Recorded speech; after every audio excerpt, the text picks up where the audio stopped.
우리 이 시간에 하나님 말씀 보도록 하겠습니다. 우리 하나님 말씀은 창세기입니다. 창세기.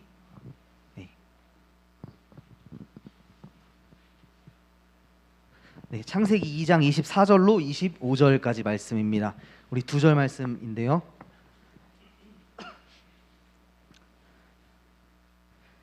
(24절) (25절) 우리 두 절 말씀 우리 함께 읽도록 하겠습니다. 시작. 이러므로 남자가 부모를 떠나 그의 아내와 합하여 둘이 한 몸을 이룰지로다. 아담과 그의 아내 두 사람이 벌거벗었으나 부끄러워하지 아니하리라. 아멘. 자, 여러분 2주 만에 우리 다시 성령 예배 드리는데 우리 지지난주에 우리 어떤 말씀 나눴는지 혹시 기억하시나요? 기억하시는 분 있으세요? 지난번에는 우리가 결혼에 대해서 결혼에 대해서 함께 생각해 봤는데 내가 기독교인과 또 비기독교인 아니면 다른 종교인들과 결혼해도 될까 안 될까 이런 주제에 대해서 생각을 해봤습니다. 그런데 오늘은 이제 두 번째 우리 여러분들의 고민이었던 혼전 순결에 대한 성경의 가르침, 성경에는 뭐라고 나와 있는지 우리 한번 생각해보는 시간이 되었으면 좋겠습니다. 이 참 혼전 순결이라는 이 주제는 참으로 어려운 주제예요. 이 혼전 순결이란 말 우리 너무 익숙하죠? 혼전 순결? 왜 웃지? 혼전 순결. 이 혼전 순결이라는 말 하나하나를 먼저 우리가 좀 이렇게 뜯어볼 필요가 있어요.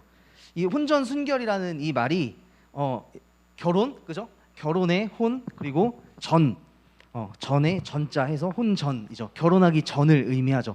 그리고 이 순결이라는 말은 순결하고 흠이 없고 무흠한 또 잘못이 없는 이런 단어예요.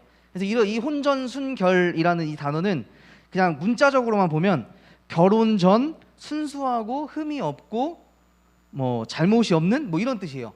그런 뜻으로 사용되는 단어예요. 그런데 이제 이 말이 이제 우리가 의미하는 사용되어지는 것은 이제 성적인 것과 관련이 되어서 우리는 혼전 순결, 결혼 전에 성관계를 하지 않은 상태라는 것을 의미하는 단어로 이 단어가 이제 굳어진 것 같아요. 우리의 그 삶에서 보면. 자, 그래서 이 혼전 순결에 대해서 이 단어를 우리가 어떻게 이해하든지 간에 이 혼전 순결 이 성경 안에서 이것에 대해서 어떻게 정의를 하고 말씀하는지 차근차근 오늘 또 말씀을 통해서 한번 생각해 보도록 하겠습니다.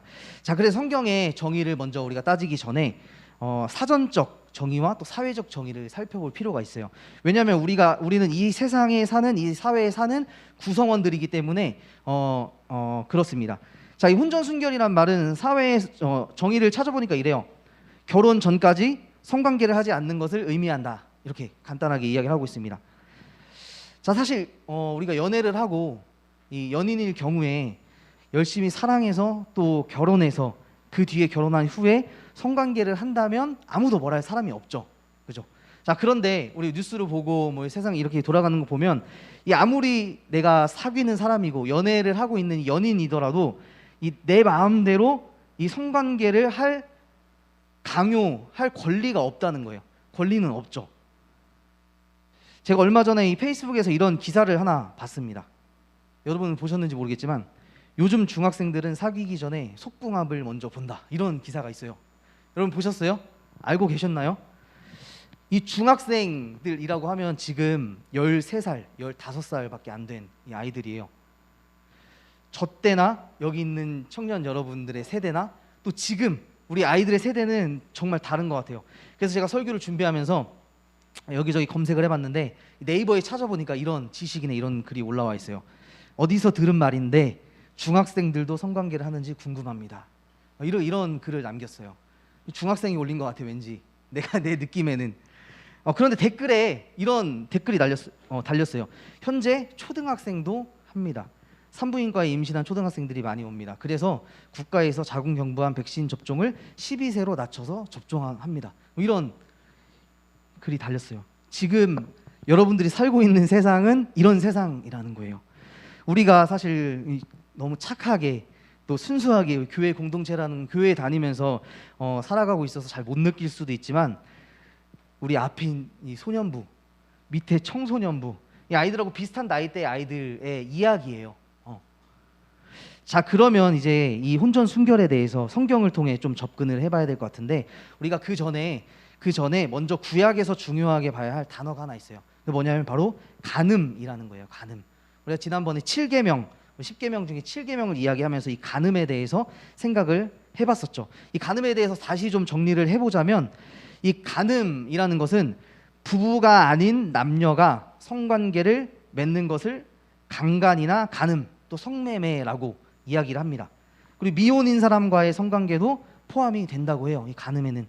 그리고 많은 종교들에서 이 간음을 금지하고 있다고 합니다. 저도 이번에 안 사실인데 우리 기독교에서만 이 간음이나 혼전순결 이런 것을 이렇게 이야기하는 것이 아니라 이슬람에서도 이 간음에 대해서 그리고 혼전순결에 대해서 되게 이렇게 중요하게 이야기하고 있다는 것을 알았어요. 그런데 이 간음이라는 이 단어의 가장 중요한 포인트는 뭐냐면 이거예요. 부부가 아닌 다른 상대와 성관계를 갖는 것, 이게 간음의 배경이라는 거예요. 이 성관계를 갖는 것의 배경은 이 부부라는 어떤 중요한 그런 배경이 있다는 거죠. 그래서 이 우리가 결혼했을 때 남편과 아내 또 이 결혼한 부부, 이 부부는 서로를 향해서 완전하게 헌신해야 하는 그런 언약을 하는 게 바로 결혼이라는 거였잖아요. 이 언약의 관계, 약속의 관계로 들어가는 것인데, 이 부부일 때만 상호적으로 이 부부 안에서만 성관계를 가질 수 있도록 그 약속의 관계로 들어가는 게 바로 결혼이라는 거예요. 결혼. 그래서 우리 성경을 잘 읽어보면 간음이라는 말을 이렇게 간음이라는 말이 나올 때 이 비유적으로 남편이신 하나님과 신부인 아내인 이스라엘 백성들의 이렇게 관계를 놓고, 이스라엘 백성들이 하나님을 섬기지 않고 우상숭배라고 다른 우상숭배를 했을 때 그 이스라엘 보고 간음한 이스라엘이다, 이렇게 비유적으로 표현한 이유이기도 해요. 자, 그래서 이 7계명인 이 간음하지 말라라는 이 계명은 다른 말로 하면 남의 가정을 파괴하지 않기라고도 볼 수 있어요. 하나님이 세우신 이 가족 제도의 소중함을 기억하고 하나님이 주신 이 성을 결혼 관계 안에서만 사용하라는 그 말씀이에요. 그 이유는 뭐냐면 이 간음이라는 거, 부부 외에 그 남편과 아내 외에 다른 사람과 성관계를 하는 것을 간음이라고 정의를 했잖아요. 그런데 생각해 보면 이 구약 성경이 기록될 당시에 이 사회는 어떤 사회였냐면, 이 여성들이 이제 생리가 시작되는 어떤 이렇게 출산을 할 수 있는 그런 몸이 되기 시작했을 때 바로 결혼을 했다고 합니다. 그래서 당시에 이 성관계를 할 수 있었던 그 연령대의 나이였던 여성들은 다 결혼한 사람들이었어요. 지금 우리는 뭐 만약에 중학생부터 시작해서 결혼하기 전까지 뭐 20, 30년 정도 이런 텀이 있잖아요. 근데 그런 텀이 없었다는 거죠, 이 사람들에게는. 그래서 당시에 모든 여성은 결혼한 여자였어요, 성경의 배경에서. 그래서 만약에 간음을 했다라는 것은 결혼한 사람과의 성관계를 의미하는 거기 때문에 이 가정 공동체를 파괴할 수 있다는 거예요. 그런 말이에요. 그래서 가정 공동체를 파괴하지 말라는 계명으로 볼 수가 있다는 거죠. 자, 그래서 이 성경이 기록될 당시에는 지금도 우리나라 좀 그렇지만 남성주의의 어떤 그런 사회였기 때문에 이 성경 안에서도 이 남성주의적인 느낌을 주는 어떤 그런 본문들을 많이 볼 수 있는데, 사실 하지만 우리는 이 성경이 남성주의적인 어떤 그런 사회를 그리고 있다고 해서 우리가 남성주의를 따라가고 지킬 필요는 없다는 거예요. 그 이유는 그건 이 성경이 쓰여질 때의 그때의 생각과 그 사조가 그렇다는 거지, 그 시대를 통해 하나님께서 주신 말씀, 그 정신이 무엇인지를, 그 정신과 생각이 무엇인지를 우리가 성경 안에서 받아들여야 한다는 것이 중요합니다. 그래서 엄밀히 말하자면 이 성경에 나오는 간음이라는 것은 우리가 지금 생각하는 이 혼전순결과는 조금 다른 의미로 볼 수가 있어요. 제가 어느 교회 이렇게 들어보니까 청년부가 뭐 청년 1, 2, 3부 이렇게 있는데 50 플러스 청년부가 있대요. 그러니까 이 말은 50대가 넘었는데 결혼을 하지 않은 혼전인 그러니까 청년이죠. 혼전인 청년부가 따로 있답니다. 자, 예를 들면 근데 이 50살이 넘었는데 청년이고 혼전인데 이런 사람들에게 혼전순결을 강요할 수 있을까요? 혼전순결을 이야기하는 게 쉬울까요? 이런 사람들에게 제가 생각하기에는 너무 어려울 것 같아요. 이런 사람들에게는, 이런 청년들에게는. 자, 조금 더 들어가 봅시다. 좀 더 나아가서 예수님께서 신약 성경에 보면 육체적인 간음뿐만 아니라 이 마음속의 음욕을 품는 것도 간음한 것이다라고 예수님께서 말씀하셨어요. 자, 그런데 우리 여러분들 한 사람 한 사람 생각해 보세요. 저도 생각해 보면서 우리들의 이렇게 모습을 생각해 보면 우리 모든 사람들, 인간들은 이 생물학적으로 정조를 지키지 못하는 부정한 존재로 창조되었다고 그렇게 이야기를 합니다. 한 사람과 결혼한 후에도 다른 남성이나 다른 여성에게 이 성적 매력을 느낄 수 있는 어떤 그런 존재로 창조가 되었다는 거예요. 그래서 뭐 간음, 외도 본능을 가지고 있다라고 그렇게 이야기를 합니다. 우리가 아무리 결혼을 했어도 매력적인 남성, 매력적인 여성이 다가올 때 그 사람을 보고 성적으로 매력을 느낄 수 있다는 거예요, 충분히. 근데 그거는 자연스러운 현상이라는 겁니다. 그래서 인간이 가진 성욕 자체는 죄가 아니에요. 하지만 이 마태복음 5장 예수님께서 하신 말씀, 너희가 육체로 하는 간음이야, 눈으로 이렇게 생각 음욕을 품는 자마다 다 범죄했다, 이렇게 말하는 것은 사실 눈으로 보는 것, 이것은 자연스러운 거지만 이 돌아간 눈을 재빨리 옮겨야 되는 거죠. 재빨리 옮기지 못하는 것이 그 흑심이 문제이고, 그것을 계속해서 응시하며 바라보는 것이 문제이고, 그것을 따라가는 것이 문제라는 거예요. 우리가 구약 성경의 다윗 왕을 이야기를 생각해 보면 알 수 있겠죠. 다윗 왕이 밧세바를 보고 봤지만 그것을 재빨리 돌려야 하지만 계속 응시하고 그 여인이 누구인지 찾아보게 하고 데리고 와서 간음했잖아요. 그러니까 그게 문제라는 것입니다. 이 간음이라는 단어가 독일어로 이 에헤브레케라고 하는 이 단어인데, 이 간음이라는 말을 독일 사람들은 어떻게 생각하냐면 결혼 관계를 깨뜨리는 것, 이걸 간음이라고 이야기를 한대요. 이 단어의 정의가 그렇습니다. 그래서 이 구약 성경에 이 간음이라는 이 말이 계속 나올 때는 이 한 사람과 한 사람, 이 사람 간의 이 간음이지만 이 간음한 자는 공동체랑 항상 연결되어 있는 걸 볼 수가 있어요. 왜냐하면 이 결혼한 사람, 결혼한 어떤 가정과 가정이 연결되어 있는 이 두 가정에서 한 사람 한 사람이 간음을 한 거지만, 이 간음의 문제는 결국에는 가정의 문제까지 갈 수 있다는 거예요. 그래서 이 구약에 보면 이 간음한 사람을 돌로 쳐 죽이고 불에 타 죽게 하고, 이렇게 엄격하게 이 간음을 규정했던 것이 이 공동체의 어떤 그런 질서를 무너뜨리는 것이 이 간음한 행위에서 나온다는 그런 연관성이 있기 때문에 이 구약 성경에서는 그렇게 간음을 결혼과 이 가정과 연결해서 이야기하고 있다는 걸 알 수가 있습니다. 또 유대인의 탈무드라는 것이 있는데, 이 탈무드에는 세 가지의 용서받지 못할 죄가 있대요. 뭐냐면 첫 번째로는 우상 숭배의 죄는 용서받지 못할 것이라고 유대교에서 이야기한대요. 두 번째로는 살인죄, 그리고 세 번째로는 간음죄라고 이야기를 한다고 합니다. 그렇다면 우리 예수님께서는 왜 이렇게 강하게 이 가정을 간음과 연결시켜서 가정을 보호하라고 말씀을 하셨을까? 이 생각을 우리가 좀 해봐야 될 것 같아요. 자, 우리 혼전순결이라는 이 단어, 처음에 이 혼전순결이라는 단어를 정의를 해봤지만, 이 혼전순결에 담겨 있는 하나 중요한 말이 바로 혼인, 결혼이라는 거죠. 결혼. 이 결혼이라는 것이 얼마나 중요한 것인지를 우리가 알아차려야 합니다. 예를 들면 우리가 아직 사귀는 여자친구와 남자친구와 결혼하지 않았죠. 둘 다 결혼 전이잖아요. 미혼이잖아요. 그런데 어떤 결혼을 지킨다는 이야기일까요? 어떤 혼인을 중요하게 여겨야 한다는 걸까요? 그래서 제가 생각하기에 이 혼전순결에 대해서 우리는 좀 이 생각을 바꿔야 될 것 같아요. 패러다임을 좀 바꿔야 할 필요가 있습니다. 여러분들이 생각하는 혼전순결, 왜 혼전순결을 지켜야 할까요? 왜 혼전순결을 지키지 않아도 돼야 할까요? 예를 들면 그러니까 대부분이 그럴 것 같아요. 나 결혼하기 전까지 성관계 안 해. 나 결혼하기 전까지 안 해. 이걸 지켜야지 이걸 지키는 게 혼전순결의 목적이 된다면, 만약에 지키지 못한 사람, 이 사람은 평생 엄청난 죄에 시달리게 되는 거예요. 그 죄책감에 시달리게 되는 겁니다. 에이, 끝났어. 나는 못 지켰어. 평생 그런 눌림에, 신앙인으로서 그 눌림에 살아가게 된다는 거예요. 하지만 이 혼전순결이라는 걸 우리 결혼이라는 관점에 조금 더 비중을 둔다면 이렇게 생각하는 거죠.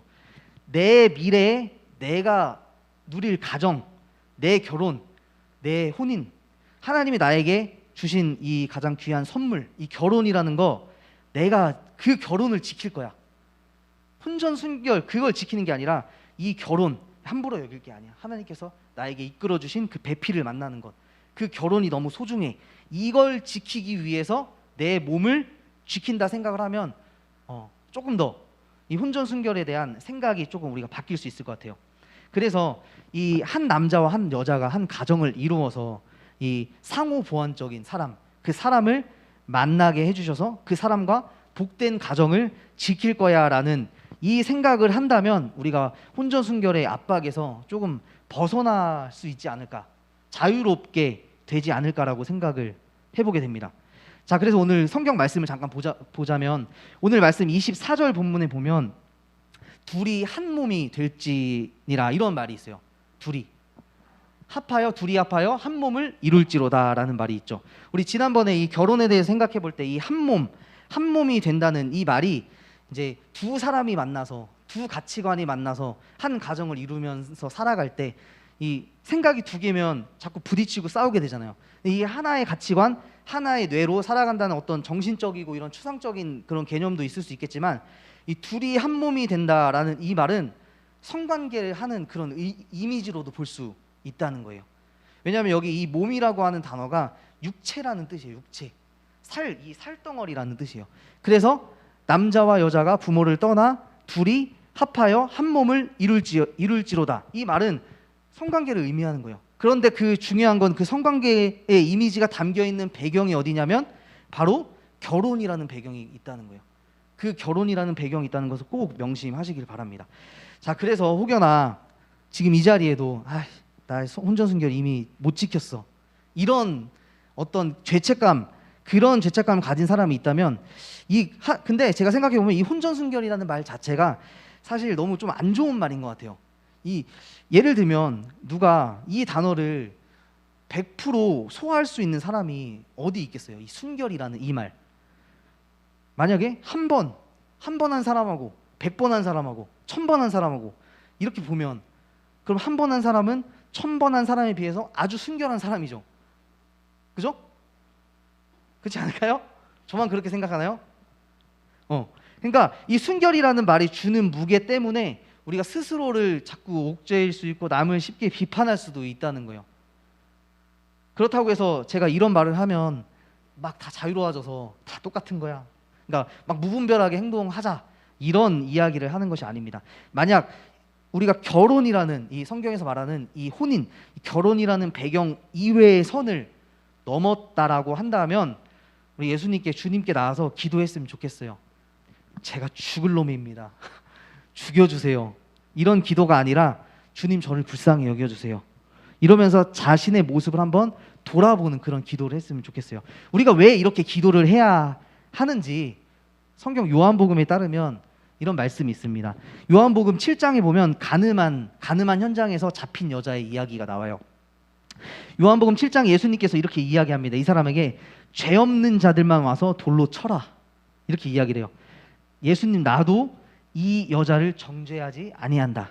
그러나 이 예수님이 이 여자에게 하시는 말씀입니다. 여자여, 돌아가서는 다시는 죄를 짓지 말고 살아라 라고 예수님께서 용서하시는 모습을 볼 수가 있어요. 이 바울, 여러분 바울 알죠? 바울도 로마서 7장에 보면 이런 이야기를 합니다. 이런 고백을 해요. 누가 이 사망의 몸에서 날 좀 꺼내줘, 이런 이야기를 합니다.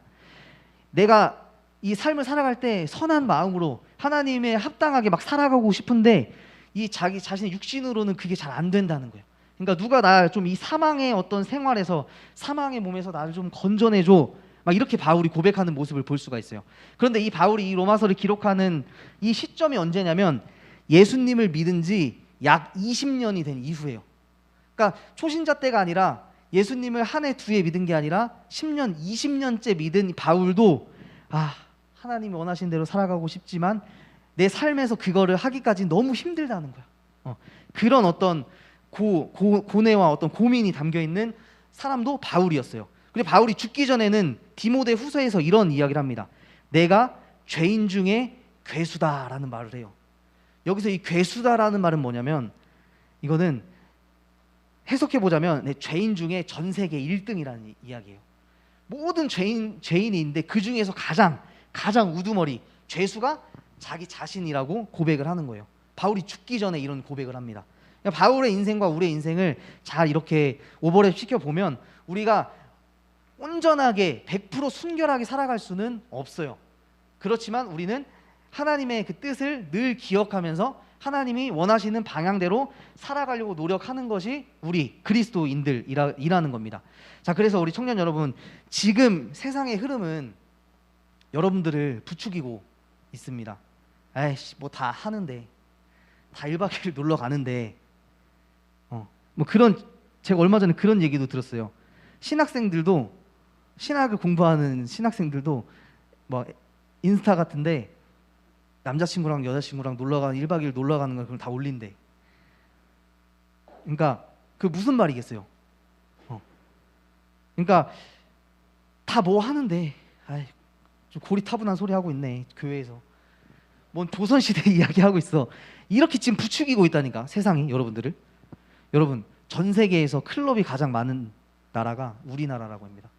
서울이라고 해요. 서울. 뉴욕이 아니에요.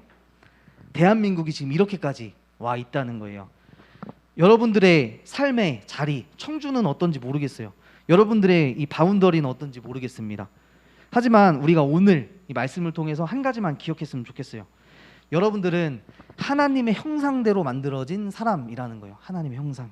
하나님의 형상은 하나님의 눈과 시선을 늘 반영해야 되는 사람이에요. 존재라는 거예요. 그래서 여러분들이 하는 행동이나 말이나 여러분들의 삶의 어떤 반경, 삶의 바운더리를 봤을 때 그곳에서 하나님이 보여야 한다는 거예요. 여러분들의 만약에 행동 반경에 클럽, 나이트, 요새 나이트는 안 가죠? 모텔, 안마방, 뭐 퇴폐업소, 호스트바, 간음, 이런 게 여러분들의 삶의 반경이 걸쳐 있다? 그 모습을 통해서 하나님 보이실까요?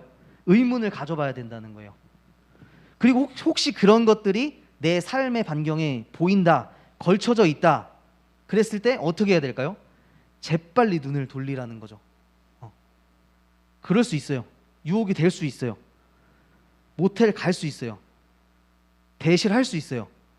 그런데 가지 않기 위해 나의 행동 반경을 옮기는 거예요. 이제 그것이 하나님이 원하시는 사람, 하나님이 뜻하시는 대로 살아갈 수 있는 방법이라는 거예요. 그래서 이건 죄다, 이거 죄가 아니야, 뭐 정죄와 판단, 이런 것을 가지고 우리가 혼전순결을 이야기하는 것이 아니라 그리스도인으로서 우리가 평생 노력하면서 신앙의 여정을 믿음으로 지키며 살아가겠다는 그 순종의 자세가 우리의 믿음이라는 것을 늘 기억하면 좋겠습니다. 이것이 믿음 있는 사람의 삶인 거예요. 바울도 20년간 지키지 못했잖아요. 끊임없이 죽기 전까지. 그리고 결론적으로 제가 여러분들에게 한 가지 더, 이 신앙적인 문제를 떠나서 제가 늘 가지고 있던 생각인데, 제가 한 가지 강조하고 싶은 것은 이 혼인 전에, 결혼하기 전에 성관계를 하든 안 하든 그건 내가 결정할 상황이잖아요. 제가 하지 말라고 여러분 안 할 거예요? 하라고 한다고 해서 안 할 거예요? 이거 하나만 꼭 기억했으면 좋겠어요. 이 성관계라는 것은, 자, 이게 안 넘어가네요.